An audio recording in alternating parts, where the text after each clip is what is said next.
In this video, we'll talk about a tried and tested mechanism to plan your game, break it down, and get past the slump. Hi, I'm Bijoy, and this is LearnCat. Well, building games is hard. It's complex, and there are a lot of little things you need to think about as you build the whole game. It's easy to get lost in the weeds, and often you'll be stagnant. You will not even realize that you're not really moving ahead, and that's when you really need planning. The general recommendation I have is to always start with a prototype and then plan. This is really when you have a sense of what the game will feel like, what really is that you're building. That's when you really need to plan and define what the game is. A common resistance I see towards planning is the fact that it's writing a document. It may not feel like interesting, it might feel like frivolous. You might think that, you'll save time by not doing this work. That's really not the truth about planning. Planning can be very effective and eventually save you time if you do it in the right way and you do it at the right time. A good question to ask is what level of detail you are doing when you are planning. And usually the best level is that it helps you move forward, it answers some of the key questions, and you write down the questions that you don't have answers to, so that you know that checking them off essentially means you're moving forward in the game.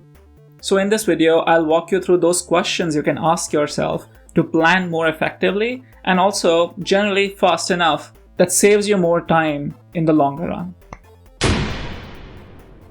So here it is. Here's the template you can follow to plan your next game. In the next couple of videos, we'll walk through each of these step by step. We'll think each of them deeply and see some examples of how this can be done. Don't forget to like and subscribe so that you don't miss these videos. Okay, with that, let's jump into the template and get a quick overview.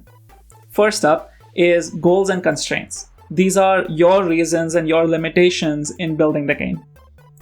Next is the pitch. This is the noteworthy point of your game.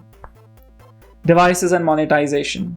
These are the devices this game will be played on and what model of monetization you'll be using to make money. Next up is players and aesthetics. These are your player personas and what they feel as they play the game. Player objectives. The goals that your players have in different parts of your game. Core gameplay. The core mechanic and repeated actions players do in the game. Next up is user journeys. These are the key game flows and interactions done by the players. Also, visual feel. The lights, the mood, and the rendering style of the game. Next up, milestones. These are the checkpoints you'll be following throughout the development. And lastly, reference games. These are other games that you take learnings from and get inspiration from.